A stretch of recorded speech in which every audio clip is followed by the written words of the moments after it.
अस्सलामुअलैकुम प्यारे व्यूवर्स, आज के इस एमसीक्यूज वाले सेशन में मैं आपके लिए लेकर आई हूँ इंग्लिश ग्रामर एमसीक्यूज।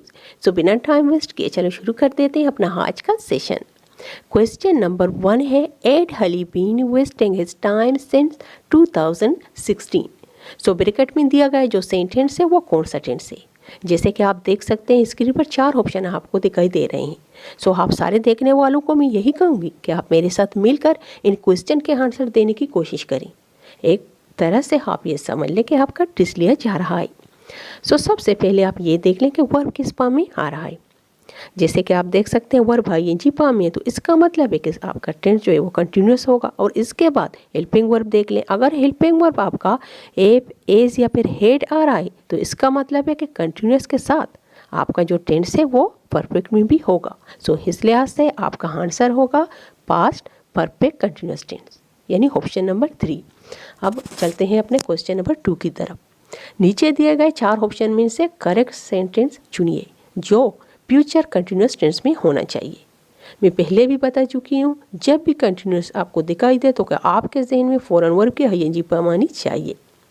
सो चारों ऑप्शनों में से सिर्फ ऑप्शन नंबर 3 में थर्ड फॉर्म आ रही है, तो इसको छोड़ दें और बाकी तीनों में से जो बेस्ट वन है वही आपका आंसर है।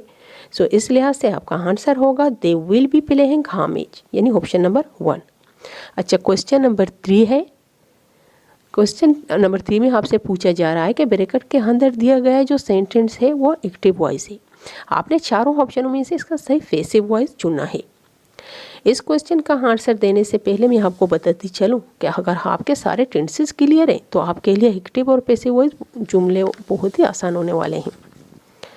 सो ब्रैकेट में दिए गए सेंटेंस को पढ़ लें।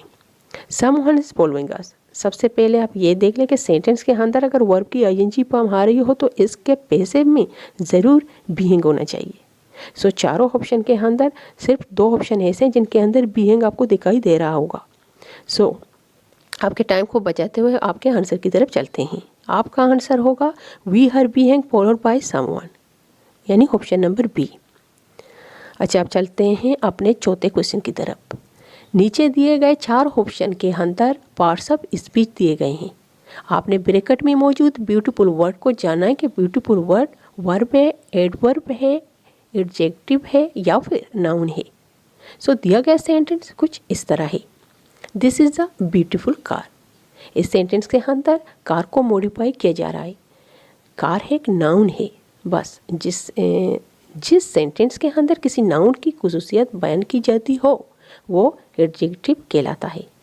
एडजेक्टिव को हम उर्दू में इसमें सिफत कहते हैं। क्वेश्चन नंबर 5 है, she has walking slowly.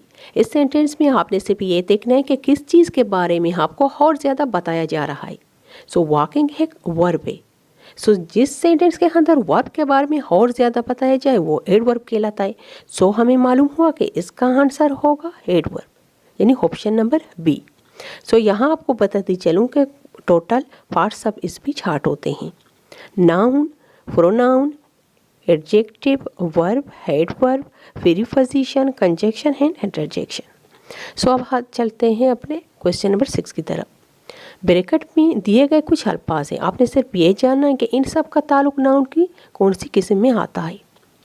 For example, जो है, सेमेल, ब्रीफ, हॉनेस्ट या फिर सारो, यानी खुशी, गम, ईमानदारी या फिर बहादुरी। आपने ये सब ऐसे अल्फाज हैं कि ये जो इनको न देखा जा सकता है और ना इनको छुआ जा सकता है। सो हमें मालूम हुआ कि ऐसे नाउन जिनको ना हम देख सकते हैं और ना उन्हें छुआ जा सके वो एब्स्ट्रैक्ट नाउन कहलाते हैं। सो इस लिहाज से आपका आंसर है ऑप्शन नंबर डी, यानी abstract noun.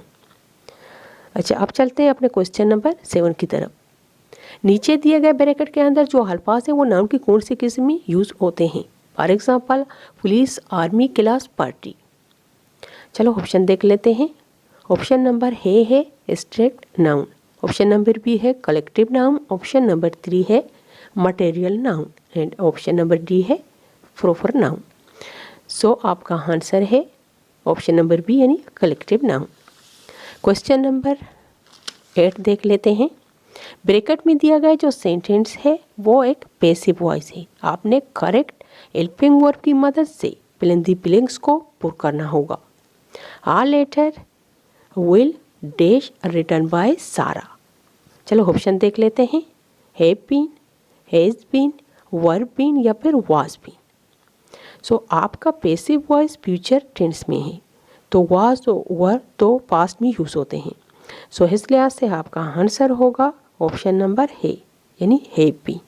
Uh letter will have been written by Sara. Is have present simple में यूज़ होता है। क्वेश्चन नंबर 9 है, we go to market for shopping. दिए गए सेंटेंस का नेगेटिव मुंतखब कीजिए। आपके पास 4 ऑप्शन हैं। आंसर देने से पहले आप ये जान लें कि आपका सेंटेंस कौन सा टेंस है। ऑप्शन नंबर डी को छोड़ दें क्योंकि वो पास्ट टेंस में है। बाकी तीनों ऑप्शन में से बेस्ट वन चुनिए। अगर सब्जेक्ट आपके पास वी है तो डू नॉट वाला ऑप्शन सही होगा। अगर ही शी होता तो डज नॉट वाला ऑप्शन सही माना जाता। सो इस लिहाज से आपका आंसर है option number B, we do not go to market for shopping. अगला क्वेश्चन है, I will learn this poem by heart. ये सेंटेंस कौन सा टेंस है? विल से जाहिर हो रहा है कि ये टेंस जो है वो फ्यूचर में होगा। सो ऑप्शन देख लेते हैं। पहला है फ्यूचर परफेक्ट, दूसरा है फ्यूचर इंडेफिनिट, तीसरा है फ्यूचर कंटिन्यूअस एंड डी है present continuous. So option number D को छोड़ दें क्योंकि वो प्रेजेंट में है। बाकी तीनों ऑप्शन देख लेते हैं। ये परफेक्ट तो नहीं हो सकता क्योंकि इसमें हैव नहीं है, और ये कंटिन्यूअस भी नहीं हो सकता क्योंकि इसमें वर्ब आईएनजी फॉर्म में नहीं है। सो बाकी बचा ऑप्शन नंबर बी, वही आपका आंसर है, फ्यूचर इंडेफिनिट टेंस ये होगा। अच्छा, अब चलते हैं अपने अगले क्वेश्चन की तरफ। Fill in the blanks with article. Article की मदद से आपको फिल इन द ब्लैंक्स को पुर करना होगा। सेंटेंस कुछ इस तरह है, she has dash European girl. जैसे कि आप फिल इन द ब्लैंक्स के बाद वावल्स देख रहे हैं, तो आप में से मेरी तरफ बहुत से ऐसे उम्मीदवार होंगे जो फिल इन द ब्लैंक्स के बाद आर्टिकल एन लगा देंगे, जो कि बिल्कुल गलत होगा। आर्टिकल को समझने का बहुत ही आसान कॉन्सेप्ट है। आपने वावल्स देखने के बजाय वर्ड की साउंड पर फोकस करना होगा। यूरोपियन वर्ड को अगर आप उर्दू में लिखेंगे तो सबसे पहले या लिखेंगे, तो ध्यान रहे या है कॉन्सोनेंट अल्फाबेट से। सो इस लिहाज से आपका आंसर होगा ऑप्शन नंबर ए, यानी है, she has a European girl. So अब अपना अगले क्वेश्चन की तरफ चलते हैं। If I had work hard he would have pass. ये सेंटेंस कैसा जुमला है?